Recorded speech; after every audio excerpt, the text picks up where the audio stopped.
अस्सलाम वालेकुम बच्चों, कैसे हैं आप सब। उम्मीद करती हूँ कि आप सब ठीक होंगे। तो बच्चों, आज हम मशरिक़-ए-उलूम के बाब नंबर 100 रियासत और हुकूमत यानी कि स्टेट और गवर्नमेंट में आगे आइन के बारे में पढ़ेंगे कि आखिर आइन कहते किसे हैं और 1973 के आइन की खसूसियात क्या हैं। तो सबसे पहले हम बात कर लेते हैं कि आइन क्या होता है।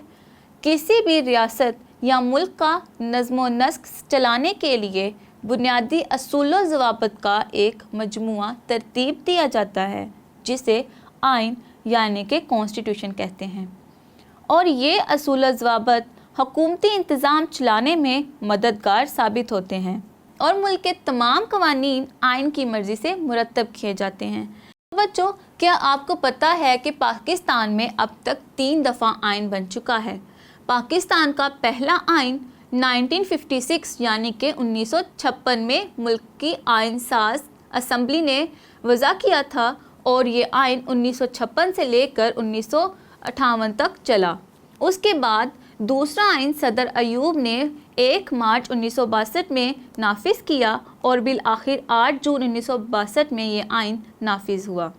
और पाकिस्तान में उसके बाद तीसरा आइन बना। इस आइन को 10 अप्रैल 1973 को असम्बली में मंजूर किया गया और 12 अप्रैल 1973 को सदर मुमलिकत ने इसकी तौसीक की। तो अब हम बात कर लेते हैं कि पाकिस्तान के मौजूदा 1973 के आइन की बुनियादी खसूसियात क्या हैं। पहली खसूसियत ये है कि तमाम कायनात पर हाकमियत अल्लाह ताला की है और पाकिस्तान में हर कानून कुरान और सुन्नत के मुताबिक बनाया जाएगा, यानी कि कायनात पर अल्लाह ताला की हुकूमत कायम है। क्योंकि पाकिस्तान एक इस्लामी रियासत है, इसलिए तमाम का तमाम कानून इस्लामी आइडियोलॉजी को मद्देनज़र रखते हुए बनाया जाएगा। उसके बाद दूसरी खसूसियत ये है कि आइन के मुताबिक पाकिस्तान का सरकारी नाम इस्लामी जमहूरिया पाकिस्तान है। पाकिस्तान के आइन में ये लाजमी करार दिया गया कि मुल्क का सदर और वज़ीर आज़म मुसलमान हो और अक़ीदा ख़त्म नबूवत सल्लल्लाहु अलैहि वसल्लम पर यकीन रखते हों, यानी कि सदर और वज़ीर आज़म का मुसलमान होना ज़रूरी है। और अगर सदर और वज़ीर आज़म मुसलमान नहीं हैं तो वो सदर या वज़ीर आज़म नहीं बन सकता। मुल्क का सरकारी मज़हब इस्लाम है और आइन में शहरियों के बुनियादी हकूक़ और ज़िम्मेदारियों का भी ज़िक्र किया गया है। अब हम बात कर लेते हैं कि 1973 के आइन के मुताबिक शहरियों के हकूक़ और फ़राइज़ यानी कि ज़िम्मेदारियाँ क्या हैं। तो सबसे पहले हम बात करते हैं कि हकूक़ क्या हैं। सबसे पहला हक़ ये है कि ज़िंदगी, आज़ादी और हिफाजत का हक़, यानी कि पाकिस्तान में रहने वाले तमाम इंसान, चाहे वो किसी भी ज़ुबान से ताल्लुक़ रखते हैं, किसी भी सूबे से ताल्लुक़ रखते हैं, उनको ज़िंदगी उनकी अपनी मर्ज़ी और आज़ादी से गुजारने का हक़ हासिल है। दूसरा हक़ ये है कि मजहबी आज़ादी दी जाए। पाकिस्तान में रहने वाले तमाम शहरियों का ये हक़ है कि वो अपनी मजहबी रसूमात आज़ादी से कर सकते हैं। तीसरा हक़ ये है कि बराबरी और इंसाफ का हक़, यानी कि किसी भी मज़हब, किसी भी मसलक, किसी भी ज़ुबान या किसी भी सूबे से ताल्लुक़ रखने वाले लोग अगर किसी के साथ कुछ बुरा हुआ है या उनको इंसाफ चाहिए तो उनको बराबरी की सतह पर इंसाफ दिया जाए। चौथा हक़ ये है कि ज़िंदगी की बुनियादी सहूलतों का हक़ फ़राहम किया जाए। ज़िंदगी की बुनियादी सहूलियात यानी कि पानी, बिजली, गैस, रहाइश। उसके बाद पांचवा हक़ ये है कि तालीम और इलाज मुआवजे का हक़, यानी कि पाकिस्तान में बसने वाले तमाम लोग का ये हक़ है कि वो इल्म हासिल करें और इलाज मुआवजे का हक़ हासिल करें।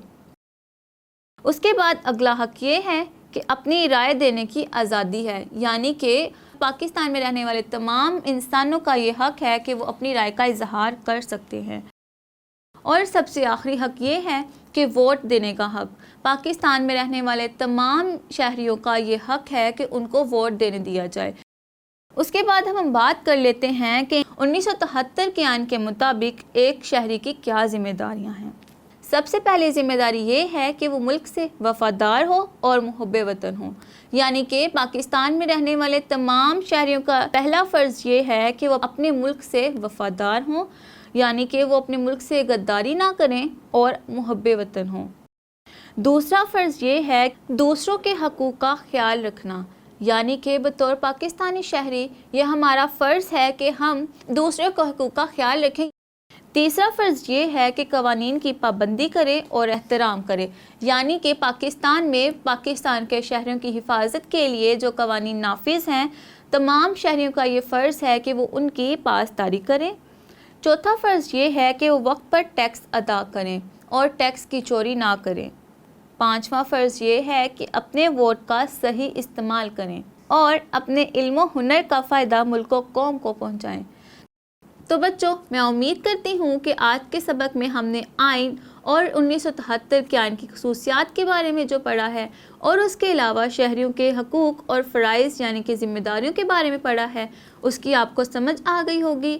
اسی کے ساتھ مجھے دیجیے اجازت۔ اللہ حافظ۔